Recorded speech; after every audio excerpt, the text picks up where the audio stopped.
I want to share with you two different methods to brew high mountain oolong so that you can pick the one that fits you best.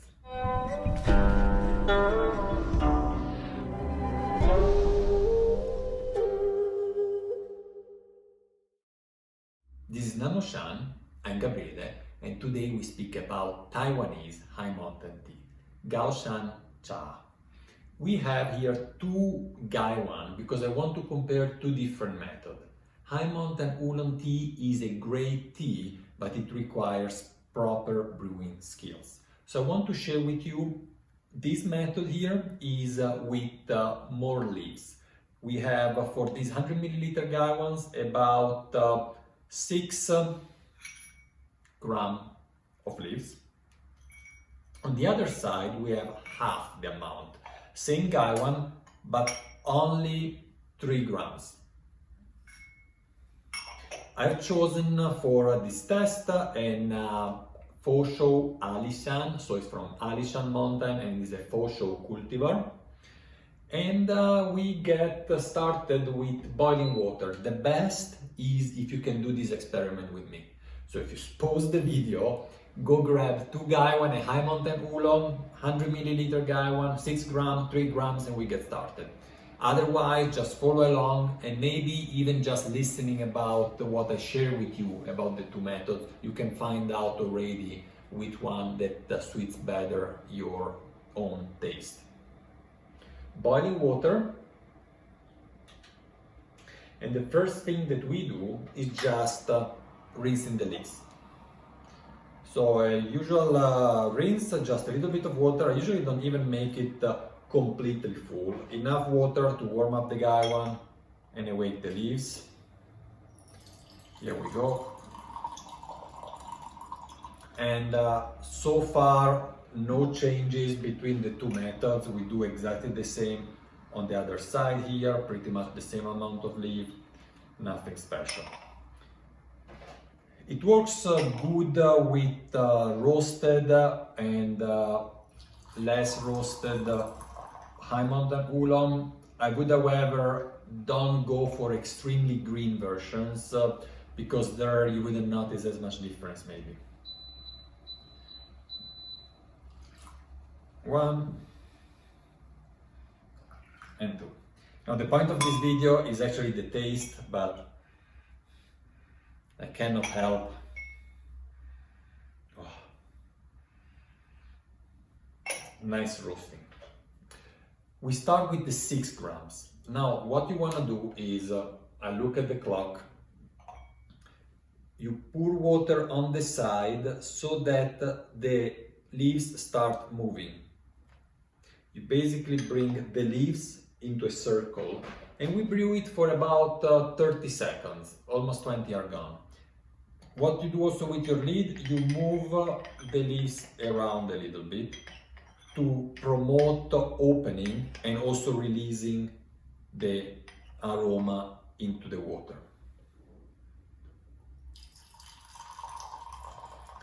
And here we are.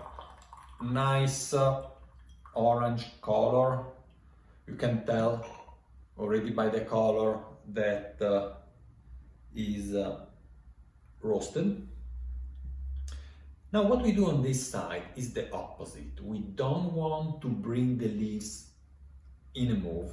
Let's say we do all with a lot of care and brew again for about 30 seconds. So we start actually with exactly the same amount of time. You see I'm pouring just gently on the side. Try not to move the leaves too much. And we leave them here.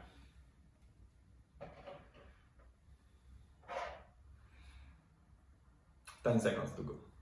We don't swirl the lid around, in this case, we just let the leaves sit in there. And let's remember, we have here half the amount of leaves.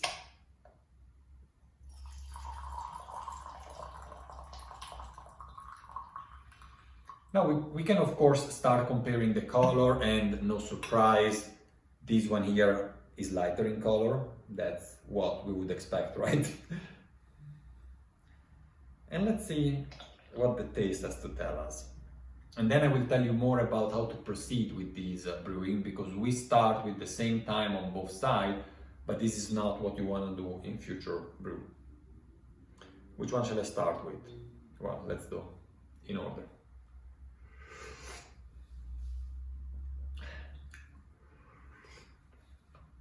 My first thought is oranges. Yeah, not only because of the color, it really reminds me this blood oranges. So citrusy, anyway, citrusy.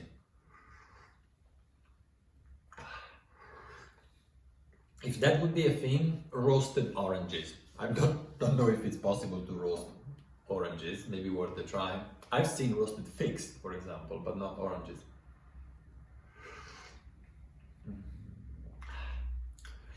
The body is much lighter. It's more elegant in a way.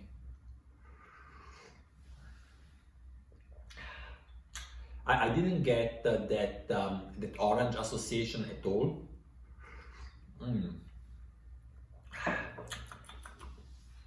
I'll pour this out because I want to show you also the next steps. And we boil the water again. Now what we do, we go on this side from 30 seconds to 45. So we increase actually by 50%. Here we did before 30 seconds and now we go back to a little bit less. Let me say 25, but it's also up to your feeling. The leaves are, you can tell, quite open on this side, and here a little bit less maybe, yeah?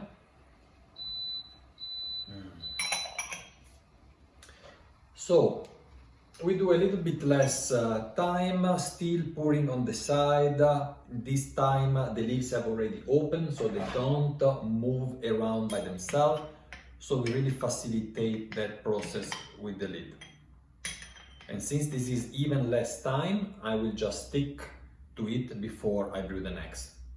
Otherwise it becomes a little bit too complicated. We brew the second time shorter, as many of you know, because the leaves are already open.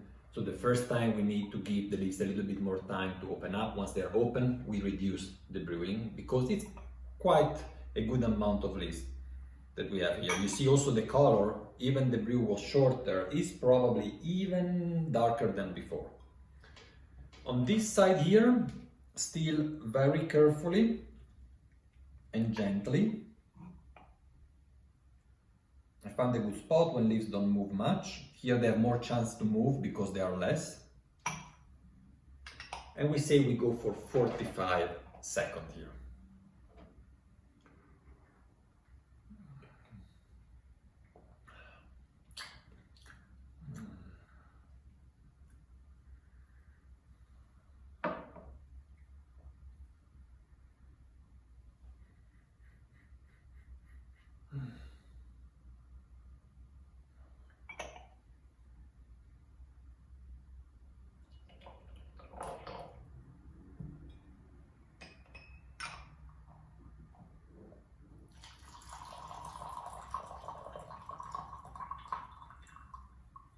You see that now it's starting getting more color than before, but it's still paler than the previous one.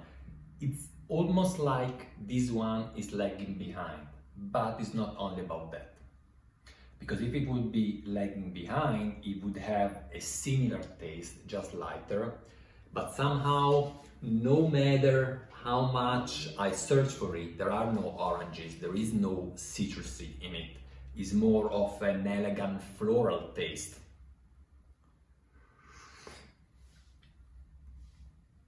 Yeah, also the mouthfeel, it's much softer, smoother.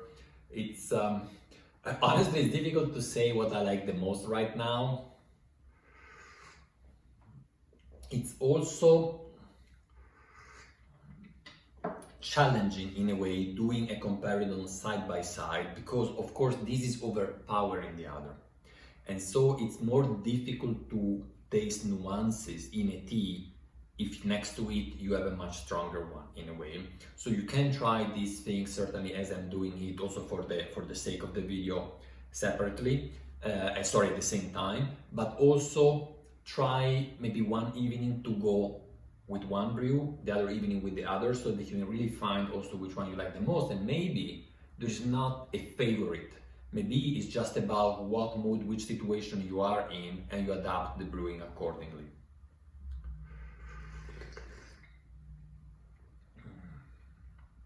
So those aromatics come out more clearly, but also along with that, some astringency and some bitterness. It was not there in the first brew, but it's definitely there now.